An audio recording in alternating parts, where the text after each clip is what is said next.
ఈరోజు నా పేరు డి రామాంజనేయులు, ఏపీయూఎఫ్ఐడిసి స్టేట్ డైరెక్టర్ని మరియు కల్లూరు మండల టీడీ పార్టీ అధ్యక్షులు కూడా ఉన్నాను. మరి ఈరోజు బస్తిపాడు గ్రామంలోని సామవాదుల పల్లె పాత ఉన్నటువంటి గ్రామానికి నిన్నటి దినము మాజీ ఎమ్మెల్యే కాటసాని రాంపల్ రెడ్డి గారు తన అనుచరులతో ఇదే ప్లేస్లో వచ్చాడు. మరి ఇక్కడికి వచ్చిన తర్వాత ఆయన మరి ఏం పరిశీలించినాడో, మరి ఇక్కడ ఎంతవరకు ఆయన సమాచారాన్ని సేకరించుకున్నాడో మాకైతే తెలియదు. కానీ మరి ఇక్కడ ఉన్నటువంటి ఏదైతే సామాదులపల్లె ఉన్నటువంటి గ్రామ కంఠమని 1 ఎకరా 93 సెంట్లు టీడీపీ నాయకులు కబ్జా చేశారన్నాడనేది చెప్పాడు. మరి వాస్తవానికి టీడీపీ నాయకులు కబ్జా చేశారంటే మరి ఎవరో పేరు చెప్పాలి కదా. పేరు చెప్పడు కానీ గ్రామంలో ఉన్నటువంటి లీడరు ఏదైతే ఉంటే ఆ లీడర్ పేరు చెప్పి తన అనుచరులు అంటాడు. మరి కబ్జా చేసినప్పుడు తన అనుచరులు కావచ్చు, ఇంకొకరు కావచ్చు, పేర్లు చెప్పాలి కదా. కబ్జా చేసినటువంటి వాళ్ళు ఉంటే అది చెప్పలేదు. మరి ఇప్పుడు ఆయన ఇక్కడే ఉన్నటువంటి ఏదైతే ఆయన పక్కల నిన్న ప్రెస్ వాళ్ళ ముందర కూడా అందరూ కూడా ఉన్నారు. మరి వాళ్ళ పక్కన ఉన్నటువంటి గతంలో వైసీపీ మండల ప్రెసిడెంట్ అయినటువంటి ఈశ్వరయ్య గారు, మరి ఈశ్వరయ్య తన అల్లుడు అంటే బిడ్డను అక్క కొడుకు, మరి దీనికి ఆనుకొని ఉన్నటువంటి ఏదైతే 382 సర్వే నెంబర్కి ఆనుకొని ఉన్నటువంటి భూమిని ఆయన జరుపుకుంటూ ఆక్రమించుకున్నటువంటిది ఈ గ్రామ ప్రజలందరూ కూడా తెలుసు.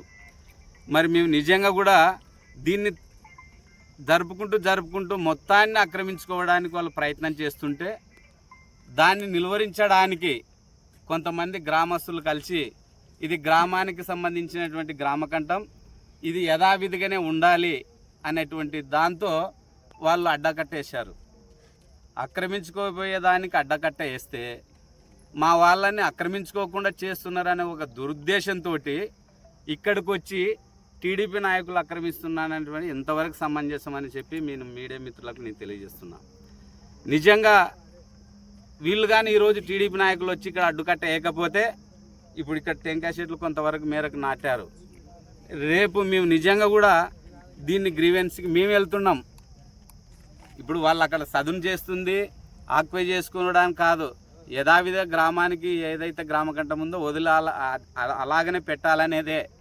కానీ అక్కడ ఉన్నటువంటి గ్రావల్ కూడా అంటే ఇప్పుడు ఏదైతే 382లో ఉన్నటువంటి గ్రామంలో గ్రావల్ని తవ్వారనేది కూడా నిన్న ఆయన మీడియా దాంట్లో పక్కన ఒకటి గట్టు చూపించాడు, రాయి గట్టుది. అది గతంలో ఇప్పుడు కాదు తవ్వింది గ్రావల్. ఆయన ఎమ్మెల్యేగా ఉన్నప్పుడు హైవే HN 7 ఉన్నటువంటి రోడ్డుకి సోమా కంపెనీ ఏదైతే అప్పుడు ఉన్నటువంటి సోమా కంపెనీ వాళ్ళు ఆ గ్రావల్ తోలుకోవడానికి కూడా అప్పుడు ఉన్నటువంటి ఎమ్మెల్యే గారు మీరే. మరి అప్పుడు ఇప్పుడు ఏదైతే మీడియా ముందర గ్రామానికి సంబంధించినటువంటి బస్తిపాడు వెంకట రమణారెడ్డి గారు లీడర్, అప్పుడు కూడా మరి ఆయన లీడర్ కొనసాగాలనే ఆ రోజు గ్రావల్ తోలుకొని సొమ్ము చేసుకున్నటువంటిది వాస్తవంగాని కూడా మేము తెలియజేస్తున్నాం. మరి అప్పుడు ఉన్నటువంటి గ్రావల్ని, అప్పుడు తోలుకున్నటువంటి గ్రావల్ని వీళ్ళు చేను నిదానంగా జరుపుకుంటూ ఆక్వై చేసుకుంటుంటే కట్టడి చేయడానికి వచ్చిన వాళ్ళ మీద మా మీద టీడీపీలో ప్రభుత్వం వచ్చిన తర్వాత ఏది కనిపించినా కబ్జా చేస్తున్నారు అనేది అంటాడు. నిజంగా ఇప్పుడు ఇంతమంది మండల లీడర్లం వచ్చాం. నిన్న ప్రెస్ మీట్లో ఉన్నటువంటి పక్కన వాళ్ళ మండల లీడర్లు అయితేనేమి, మరి అదే మీడియా ముందు మాట్లాడిన వెంకటరమణారెడ్డి అయితేనేమి, మరి వాళ్ళది LP నంబర్, సర్వే నంబర్, విస్తీర్ణంతో సహా ఈరోజు పేర్లు మీ ముందు పెట్టాం.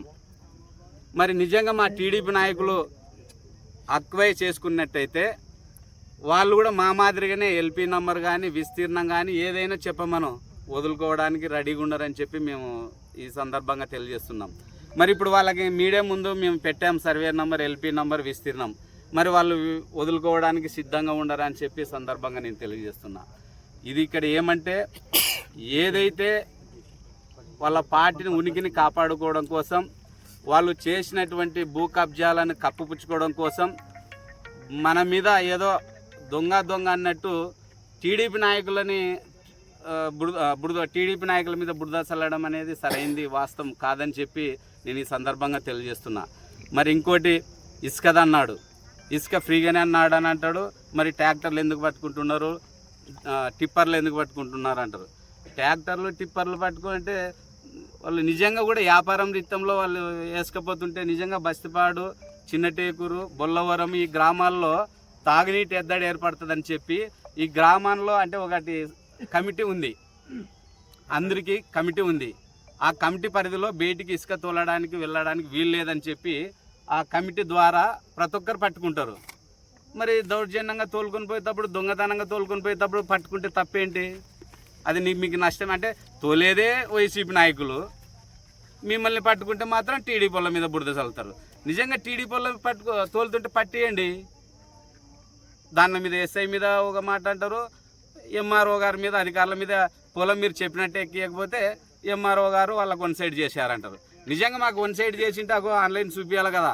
మరి గతంలో మీరు ఉన్నటువంటి అధికారులు వన్ సైడ్ చేసి మీ పేర్లు ఎక్కించినందుకు ఈరోజు మేము మీడియా ముందు పెట్టుతున్నాం. మరి అలాగా మేము ఇప్పుడు 2 ఏళ్ళు అయింది, మేము నిజంగా ఆన్లైన్ ఎక్కించుకుని ఉంటే మీరు పెట్టండి, చూపండి, ప్రశ్నించండి, ఎవరు వద్దంటారు. కానీ ఇంకోటి, ప్రభుత్వం మీద ఎన్డీఏ కూటమి పాలనలో ప్రజలు అన్నీ అందుబాటులో ఉండి ఆర్థికంగా కావచ్చు, అభివృద్ధి కావచ్చు, ప్రతి గ్రామంలో కూడా సీసీ రోడ్లు కావచ్చు, ప్రతి ఒక్కటి కూడా అభివృద్ధి బాటలో నడుస్తుంది సంక్షేమ పథకాలతో సహా. తల్లికి వందనం అనేటువంటిది ప్రతి ఒక్కరికి, పిల్లలకి ఎంతమంది ఉంటే అంతమందికి పడుతుంది. మరి మహిళలకు ఉచిత బస్ అన్న తర్వాత ఇప్పుడు ప్రతి ఒక్కటి బస్ స్టాండ్లో కానీ ఎక్కడైనా మహిళలు పోతున్నది వాస్తవమా కాదా? ఏం తెలుగుదేశంలో ఉన్నటువంటి మహిళలే పోతున్నారా? వైసీపీలో ఉన్నటువంటి మహిళలు పోతలేరా? మరి ఇప్పుడు అన్నదాత సుఖీభావ టీడీపీ వాళ్ళకే పడుతుండే, మరి వైసీపీ వాళ్ళకి పడతలేదా? మరి గతంలో మీలాగా వాలంటీర్ వేస్తేనే అమ్మఒడి పడేది, వాలంటీర్ ఒత్తితేనే అన్నదాతది పడేది. మరి అప్పుడు ఎవరు టీడీపీ వాళ్ళకి పడేది కాదే. నిజంగా నేను ఈరోజు మాట్లాడుతున్నా, మా కుటుంబంలో ఉన్నటువంటి 5 మంది మేము అన్నదమ్ములం అంటే అమ్మఒడి ఎంతమందికి పడింది, రైతుకు సంబంధించి అన్నదాత ఎంతమంది పడింది లిస్టు చూసి చెప్పమనండి. ఆ రోజు టీడీపీ నాయకులకు ఎవరికి న్యాయం జరిగేది కాదే. నువ్వు వాలంటీర్ వ్యవస్థ పెట్టి అందరికీ అన్యాయం చేసుకుంటూ వచ్చావు. కానీ మా తెలుగుదేశం ప్రభుత్వంలో, ఎన్డీఏ కూటమిలో ఈ రోజుటి కూడా ఏది చేసినా నువ్వు ఈరోజు పీజీఆర్కి పోయి కంప్లైంట్ ఇస్తున్నావు అంటే న్యాయం జరుగుతుందని ఇస్తున్నావు, న్యాయం జరగదని కాదు.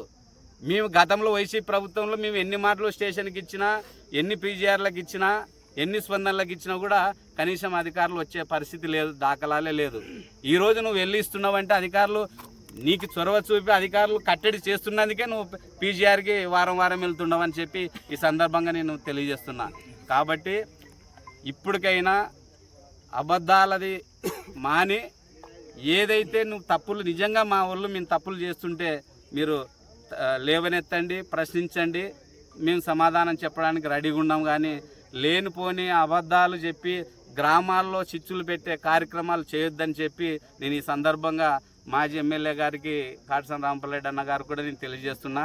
అప్పుడు కాటసాని రాంపల్రెడ్డి అన్నగారు కూడా ఎవరైతే గ్రామ స్థాయిలో ఉన్నటువంటి లీడర్లు కూడా మాలాగానే మా ఎమ్మెల్యేకి మేము ఎట్లయితే చెప్తామో మీలాగా కూడా మీ లీడర్లు చెప్పినప్పటికీ కూడా మీరు సరైన సమాధానం సమాచారాన్ని కూడా సేకరించి మాట్లాడవలసిందిగా నేను విన్నవించుకుంటున్నాను. కాబట్టి గ్రామంలో ఇప్పటికి 2 సంవత్సరాలు టీడీపీ ఎన్డీఏ కూటమి పాలన వచ్చినప్పటికీ ఏ స్టేషన్లలో అయినా కూడా కేసులు, అక్రమ కేసులు లేవు. మరి ఏ గ్రామాల్లో కూడా గొడవలు లేవని చెప్పి ఈ సందర్భంగా తెలియజేస్తున్నా. మరి ఇప్పటి నుంచి కూడా రేపు స్థానిక సంస్థ ఎన్నికలు కూడా రాబోతున్నాయి. మీరు దీంట్లో స్థానిక సంస్థ ఎన్నికల్లో లబ్ధ పొందడం కోసము ఇట్లాంటి అసత్య ప్రచారాలు చేయకూడదని చెప్పి మీ అందరికీ నేను మరీ తెలియజేస్తూ నాకు ఈ మీడియా మిత్రులందరికీ నేను తెలియజేస్తున్నాను. స్థాయిలు పడదే కేవలం బస్తిపాడ గ్రామం నుంచి ఇప్పుడు మొదలైంది. మరి నిజంగా ఈరోజు బస్తిపాడ గ్రామంలో ఆక్రమణకు గురవుతున్నందుకే గ్రామం నుంచి వచ్చి అడ్డుకుంటేనే టీడీపీ వాళ్ళ మీద ఆక్రమించుకుంటున్నారు అనేది వచ్చింది. ఈ రోజు నుంచి నిజంగా ఇప్పుడు మేము నెగ్గు తేల్స్తాం ఖచ్చితంగా. ఎవరైతే అక్రమకు సంబంధించిందో ఆ అక్రమణకి భూమి ఏదైతే గురైందో ఖచ్చితంగా దానిలో అన్నిటి కూడా మేము ఈరోజు అధికారుల దృష్టికి తీసుకెళ్ళి కలెక్టర్ కూడా దృష్టికి తీసుకెళ్ళి రేపే పీజీఆర్స్ కూడా కొన్ని మాకు ఇప్పుడు వచ్చినటువంటి సమాచారం మేరకు మేము రేపు పీజీఆర్ఎస్లో కూడా ఇస్తున్నాము. మరి దాని తర్వాత మా దృష్టికి ఏదైనా పార్టీ దృష్టికి వచ్చినా మేము ఎమ్మెల్యే గారి దృష్టికి కూడా తీసుకెళ్తాము. దీన్ని అధికారుల దృష్టికి తీసుకెళ్ళి ఖచ్చితంగా ఎవరిదైతే కబ్జా ఉందో దాన్ని వదిలి వాళ్ళకి ఎవరైతే సొంత భూమి ఉందో వాళ్ళకి అప్పచెప్పడానికి మేము ప్రయత్నం చేస్తామని చెప్పి ఈ సందర్భంగా తెలియజేస్తున్నాం.